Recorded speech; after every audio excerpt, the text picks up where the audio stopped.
નમસ્કાર મિત્રો, આપણી ચેનલમાં તમારું સ્વાગત કરું છું। આજે મિત્રો આપણે ગુજરાતના સુપરસ્ટાર વિક્રમ ઠાકોર વિશે થોડી વાત કરીશું, તો વિડીયો ધ્યાનથી અને પૂરો જોજો, મજા આવશે। ગુજરાતી ફિલ્મોના સુપરસ્ટાર વિક્રમ ઠાકોરના રાજકારણ જોડાવા અંગે ઘણીવાર ચર્ચા અને અટકળો ચાલી રહી છે, ત્યારે ફરી એકવાર એ અટકળે જોર પકડ્યું છે કે વિક્રમ ઠાકોર જલ્દીથી રાજકારણમાં ઝંપલાવી શકે છે।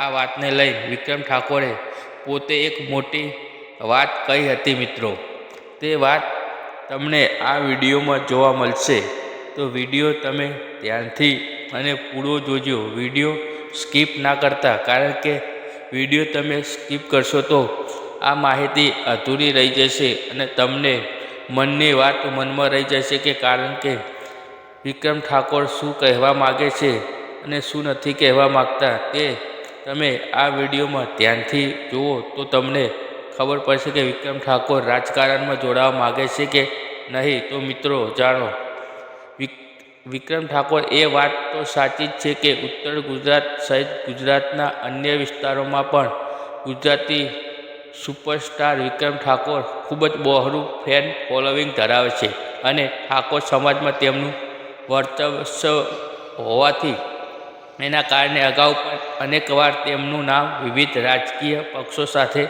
જોડાઈ રહ્યું છે અને તે રાજકારણમાં પ્રવેશ કરશે એ અંગે અટકળો પણ સેવાઈ રહી છે।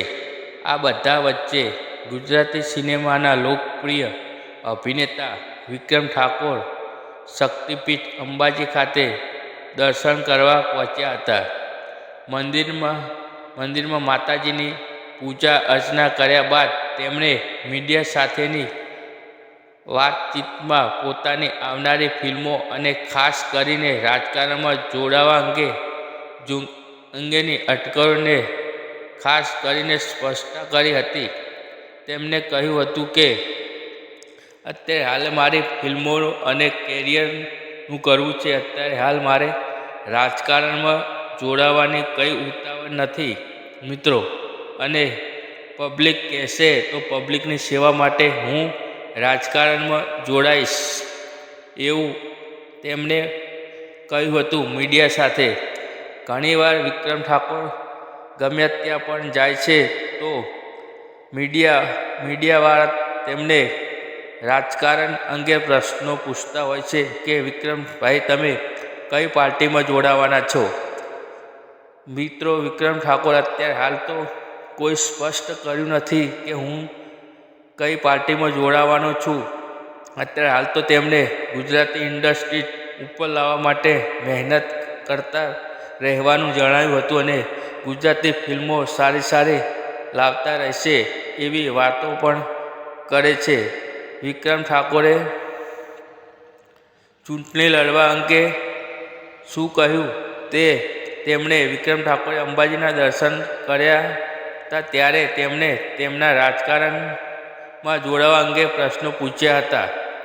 તેમણે વધુમાં ઉમેર્યું હતું કે હું હંમેશા જનતાની વચ્ચે રહ્યો છું અને કલાકાર તરીકે પણ લોકોની સેવા જ કરી રહ્યો છું। જો ભવિષ્યમાં જનતાનો એવો આગ્રહ હશે અને માતાજીની ઈચ્છા હશે તો ચોક્કસ વિચાર કરીશ, પરંતુ હાલમાં તો કોઈ રાજકીય પક્ષમાં જોડાવાની કે ચૂંટણી લડવાની મારે ઉતાવળ નથી, કારણ કે જો કે આ વાત એ તરફ પણ ઇશારો કરે છે કે વિક્રમ ઠાકોર ગમે ત્યારે રાજકારણમાં જવા અંગેની જાહેરાત પણ કરી શકે છે। હવે તેઓએ ક્યારે રાજકારણમાં ઝંપલાવે છે તે આવનારો સમય જ બતાવશે, કારણ કે અત્યારે હાલ તો વિક્રમ ઠાકોરે કોઈ પ્રશ્ન કરી નથી અને વિક્રમભાઈ ઠાકોર પણ જો રાજકારણમાં આવે તો આપણા માટે તો સારું જ છે, કારણ કે પહેલાં જ ગુજરાતી ફિલ્મના કલાકાર હિતુ કનોડિયા, નરેશ કનોડિયા જેવા પણ રાજકારણમાં આવ્યા હતા અને તેમને પણ સફળતા મેળવી હતી। એ જ રીતે વિક્રમ ઠાકોર પણ રાજકારણમાં આવે તેવી શક્યતા છે અને સફળતા પણ મેળવે તેવી આશા પણ છે, કારણ કે હિતુ કનોડિયા, નરેશ કનોડિયા ઘણા પણ ગુજરાતી કલાકારો રાજકારણમાં જોડાઈને સારું કામ કરતા હતા, તો આ વિક્રમ ઠાકોરને પણ એક ચાન્સ મળવો જોઈએ. તમારું મિત્રો શું કહેવું છે આ વિશે કમેન્ટમાં જણાવો. રાજકારણમાં વિક્રમ ઠાકોર આવે કે નહીં?